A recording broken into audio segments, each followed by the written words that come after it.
12 लाख कर दिया गया। तो ये मिडिल क्लास के लिए तो बहुत बड़ी मैं समझता हूं एक राहत भी है। नरेंद्र मोदी जी और निर्मला सीतारमण जी आम नागरिक की मिडिल क्लास की चिंता कर चाहता है। जब कैपिटल एक्सपेंडिचर होगा और बेटर इंफ्रास्ट्रक्चर होगा तो जो इकोनॉमी है वो 3 से 4% से इतना ही कहूंगा। जो विपक्ष जब बजट का भाषण दिया जा रहा था उस वक्त वॉकआउट करता है चित्रा जी, तो आज तो जनता ये कह रही है किस तरह का अपरिपक्व 10 करोड़ लोग इनकम टैक्स देते हैं, आपने फायदा पहुंचा दिया 45 करोड़ को।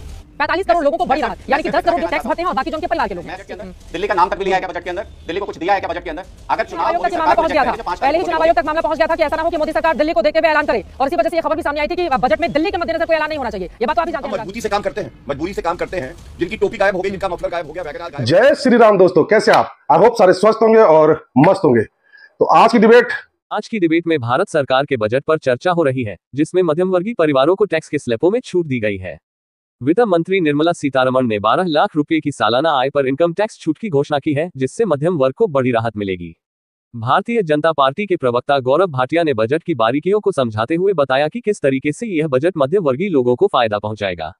पर आपदा पार्टी प्रवक्ता अनुराग ढांडा बजट को लेकर अपनी ही कहानी गढ़ने में लगा था कि दिल्ली के लोगों के लिए कुछ नहीं है इस बजट में, जिस पर चित्रा त्रिपाठी ने बताया कि दिल्ली में इलेक्शन के चलते आचार संहिता लगी है और इसको लेकर पहले ही इलेक्शन कमीशन को लिख दिया गया था कि सरकार दिल्ली में इलेक्शन के चलते दिल्ली के लिए किसी भी प्रकार की घोषणा न करे। फिर भी आप इस तरह की बात कर रहे हो। अगर दिल्ली को लेकर इस बजट में घोषणा कर दी जाती तो सबसे पहले शोर मचाने वालों में आप ही होते। इस बजट में मध्यम वर्ग के लिए कई महत्वपूर्ण घोषणाएं की गई हैं, जिनमें से कुछ इस प्रकार हैं।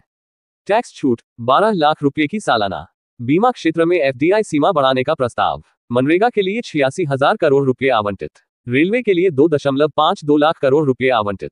ये बजट मध्यम वर्ग के लिए कई फायदे लेकर आया है, लेकिन विपक्षी दलों को लगता है कि यह बजट गरीबों के खिलाफ है और पूंजीपतियों का बजट है।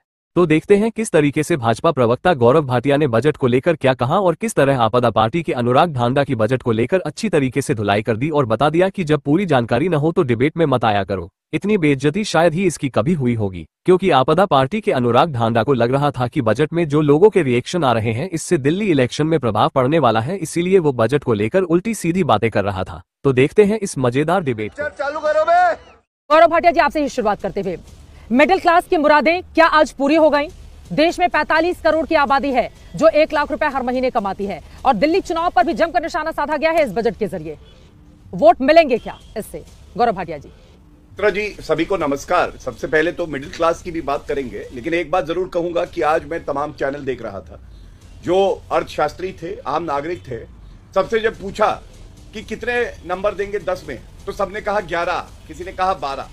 और ये क्यों कहा मैं आपको बताऊं। जब बजट प्लेस होने वाला था उससे पहले चैनल पे चर्चा चल रही थी 7 लाख की जो लिमिट है टैक्स एग्जेम्पशन की, क्या इसको 10 लाख किया जाएगा, और इसको 12 लाख कर दिया गया।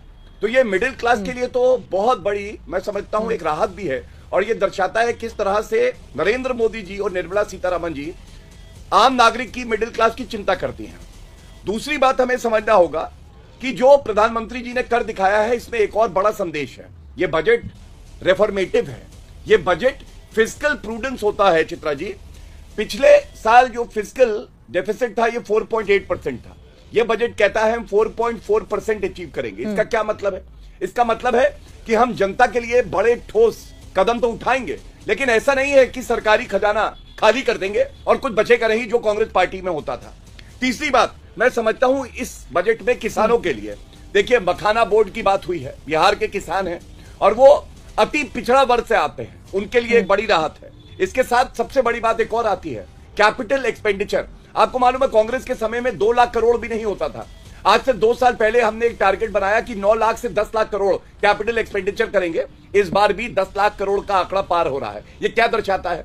जब कैपिटल एक्सपेंडिचर होगा और बेटर इंफ्रास्ट्रक्चर होगा तो जो इकोनॉमी है वो 3 से 4% बढ़ जाती है। तो ये हमें सुनिश्चित कराएगा कि आगे चल के आने वाले वर्षों में पूरे भारत में लाभ हो और इंफ्रास्ट्रक्चर बेटर हो। इसके अलावा कुछ और प्रमुख बिंदु है, मैं अगले भाग में रख दूंगा। लेकिन राहुल गांधी की ओर से कहा गया है, मैं लौट रही हूं। गौरव भाटिया जी, बहुत सारी बातें हैं जो आप कहना चाहते हैं, विपक्षी दल भी हमारे साथ मौजूद है, लेकिन राहुल गांधी की ओर से कहा गया है कि गोली के जख्मों पर सिर्फ पट्टी लगाने की कोशिश की गई है सरकार की ओर से। जी बोलिए। राहुल गांधी से इतना ही कहूंगा, जो विपक्ष जब बजट का भाषण दिया जा रहा था उस वक्त वॉकआउट करता है चित्रा जी, तो आज तो जनता ये कह रही है ये किस तरह का अपरिपक्व विपक्ष है।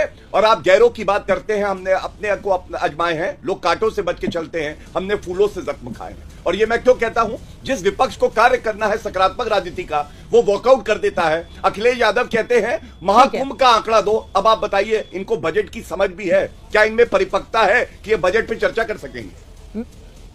ठीक है अनुराग ढांडा जी, आप लोगों को तो खुश होना चाहिए। जिस मध्यम वर्ग की बात हाल ही में अरविंद केजरीवाल ने अपने प्रेस कॉन्फ्रेंस में कही थी, अगर उनका ध्यान रखते हुए प्रधानमंत्री नरेंद्र मोदी की ओर से 1 लाख रुपए हर महीने कमाने वाले को टैक्स में बड़ी राहत दी जाती है, तो फिर आलोचना किस बात की? अनुराग ढांडा जी, मध्यम वर्ग बहुत बड़ी आबादी है, 2/3 दिल्ली में लोग रहते हैं, तो ऐसे में तो तारीफों के पुल बांधने चाहिए थे, लेकिन इसमें भी आपको कमी दिखाई दे रही है। गौरव भाटिया जी पूछ रहे हैं।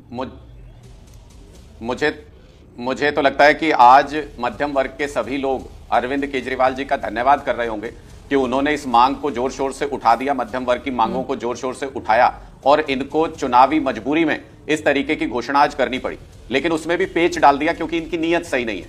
अरविंद केजरीवाल जी ने यह कहा कि बहुत महत्वपूर्ण 7 चीजें हैं जो मिडिल क्लास के लिए करनी चाहिए। उसमें सबसे पहली चीज क्या थी कि आप मिडिल क्लास से टैक्स तो इकट्ठा कर लेते हो, लेकिन उस टैक्स से अपने बिजनेसमैन दोस्तों का 10 लाख करोड़ माफ कर देते हो। हमने कहा था बजट में सबसे पहले यह अनाउंस करो कि उद्योगपतियों का, अपने मित्रों का लाखों करोड़ रुपया कर्ज माफ नहीं करोगे, और उस पैसे से जो टैक्स से इकट्ठा होता है उससे आप मध्यम वर्गीय परिवारों का लोन माफ कीजिए ना, किसानों का लोन माफ कीजिए अगर आपको करना है तो।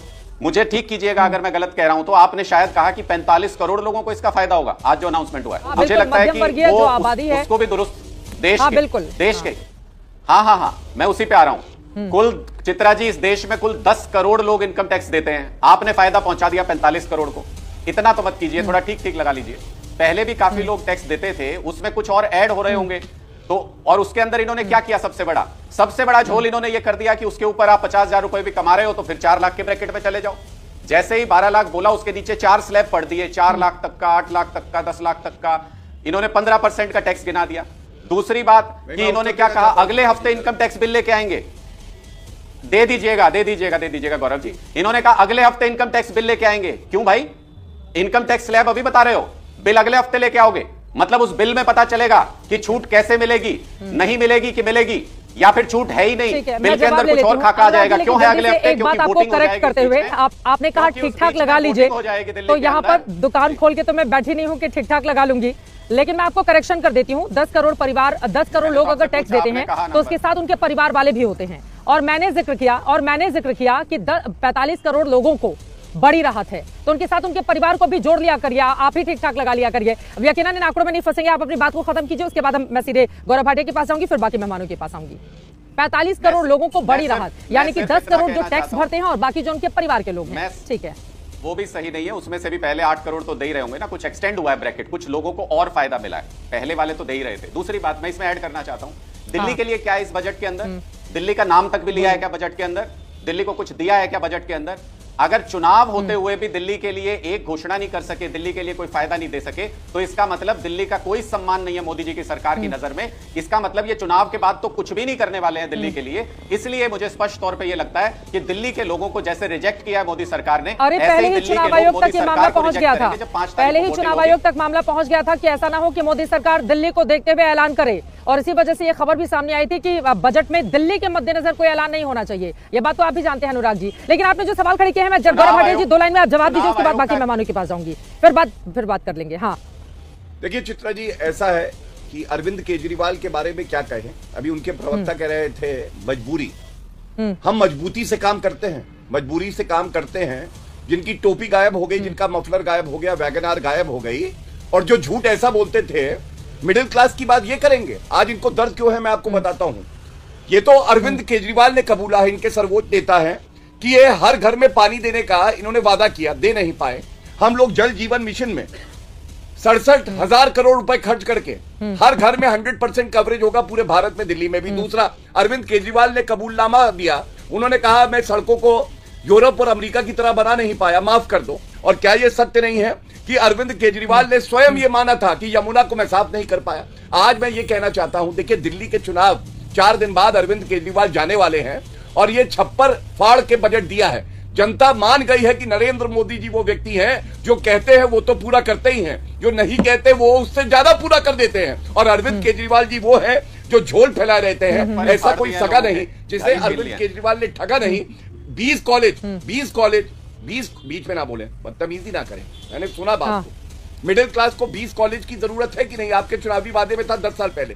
मिडिल क्लास को 20 अस्पताल आपने कहे थे नए बनाएंगे, जरूरत है कि नहीं? आप नहीं दे पाए, हम देने आ रहे हैं। ये फर्क है। और मैं समझता हूं चित्रा जी, आज बहुत खुशी का पल है, क्योंकि आजाद भारत में ऐसा बजट कभी नहीं आया है। ये बात मैं आपको बड़ी जिम्मेदारी से कह रहा हूं। कांग्रेस के समय में 1 लाख से 2.5 लाख करा था टैक्स एग्जेम्पशन, केवल एक बार 2014 में, क्योंकि चुनाव थे। आप सोचिए आज 7 लाख से 12 लाख हो गया। क्या ये बड़ी बात नहीं है? क्या आम जनता की बात नरेंद्र मोदी जी ने नहीं सुनी?